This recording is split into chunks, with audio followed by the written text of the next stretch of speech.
الله لا إله إلا هو وعلى الله فليتوكل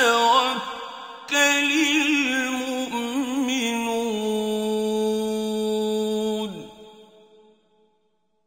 Ibn Rajab al-Hanbali, he died in 795 years after the Hijrah. In his book Tawakkul al-Hanabila, he wrote a story. And it's also mentioned in Mu'jam Yusuf ibn Khalil al-Hafiz, and it's also mentioned in Tarikh ibn al-Najjar.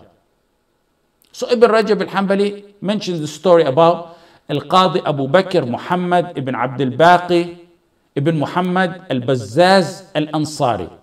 His nickname was Qadi al-Maristan. This man lived 535 years after he died 535 years after the Hijrah.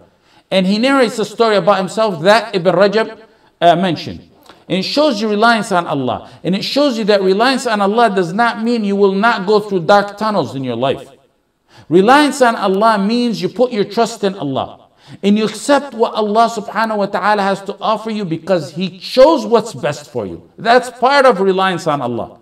That's the Hakim. If you truly believe what we say every day, that Allah is Al-Hakim, or the All-Wise, that means He chose the wise decision for you. Who better or more wise than Allah subhanahu wa ta'ala? You see those who sign off a power of attorney to someone else. It could be a spouse, it could be a child, it could be a relative, it could be a friend, a durable power of attorney that you all know. And it means when you sign a durable power of attorney, you give that person you appointed the right to sell, to buy, to take the money out of withdraw the money out of your accounts and do whatever he wishes with them. If one is incapacitated, the person you appointed can make decisions for you. He can make the decision as far as pulling the plug of a life support machine.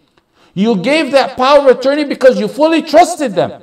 Once you gave that power of attorney, you don't question the decisions of the person. Otherwise, you should not have given it to him or withdraw it. But once you gave it to him, you wholeheartedly knew that person would do the best for me. وَلِلَّهِ الْمَثَلُ الْأَعْلَى. And Allah has the supreme examples. Tawakkul is putting your full trust on Allah, who has the supreme examples, Allah subhanahu wa ta'ala. You may go through dark tunnels in your life. That's part of life and a part of a believer's life. You think they're dark, but Allah always chooses what's best for you. عَجَبًا لِأَمْرِ الْمُؤْمِنِ إِنَّ أَمْرَهُ كُلَّهُ لَهُ خَيْرٌ. It's astonishing the matter of a believer. Everything that happens to him is good. You may not know it. You may not see the wisdom of it in this life. You may later on see it. If you don't see it in this life, you will see it the life after. Ibn Rajab mentioned the story of Qadi al-Maristan. He said about himself, Qadi al-Maristan, he said, I was hungry one day in Mecca. And I became hungry one day that I couldn't find anything to eat. So I went walking around in Mecca. I found a pouch, a tightly tied pouch. I picked it up and brought it to my house.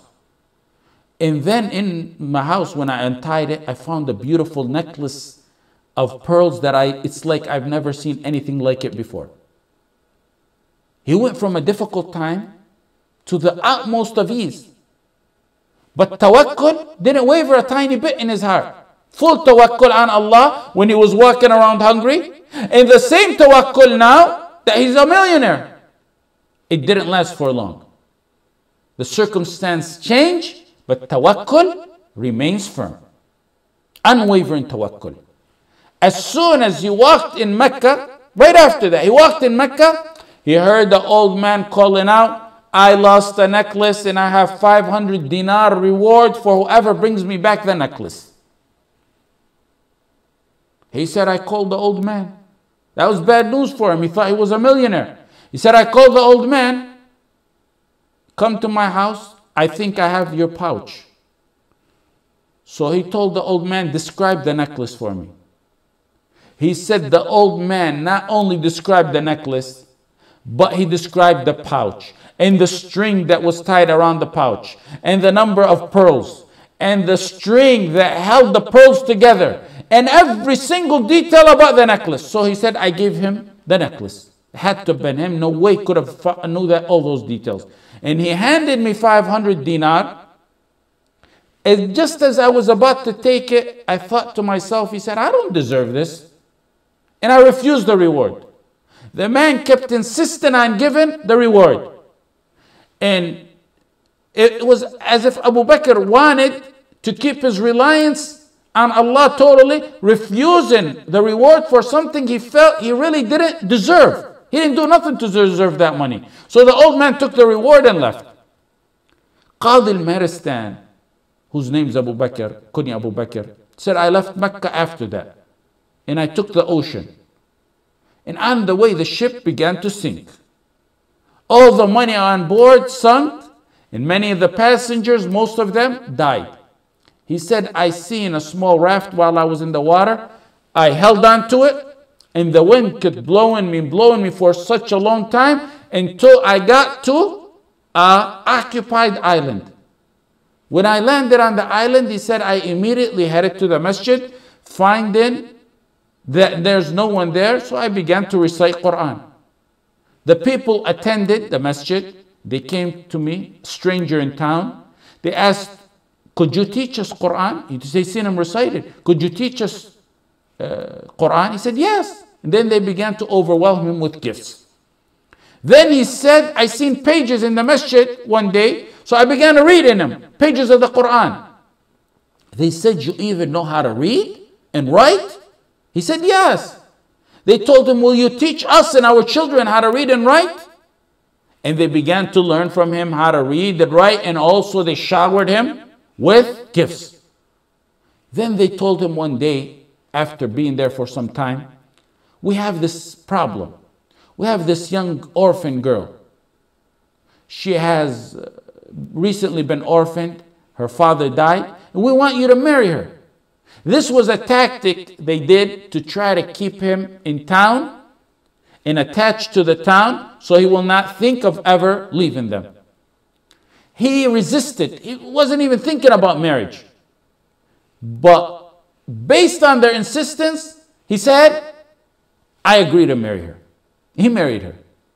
Okay, the night of the wedding, when they presented her to him, he said, I looked at her and I was startled and astonished, and I was unable to raise my eyes off her neck.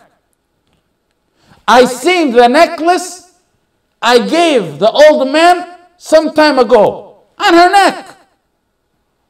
This is a true story, authentic story. He wasn't looking at his new bride's face, even though she's mentioned as being one of the most beautiful women in that town, in that island. The relatives around him said, you broke that orphan's heart. How could you look at the necklace and not at her? You're breaking her heart. It's like you're saying she's ugly by your looks. He said, I began to tell them the story of how I found that necklace on her neck, and how I returned it to some old man in Mecca, and how I left Mecca, and then the ship sunk, and how I arrived to their island. I told them the whole details of the story. They began to shout and cry, La ilaha illallah, Allahu Akbar, La ilaha illallah, Allahu Akbar. And the crowds in the town began to gather. He said, why are you people doing this, and why are you astonished? They told him, the man you gave the necklace to is the father of this girl. And what's more astonishing than that is we used to always hear him say, I never met a Muslim on the face of this earth like the man who returned the necklace to me.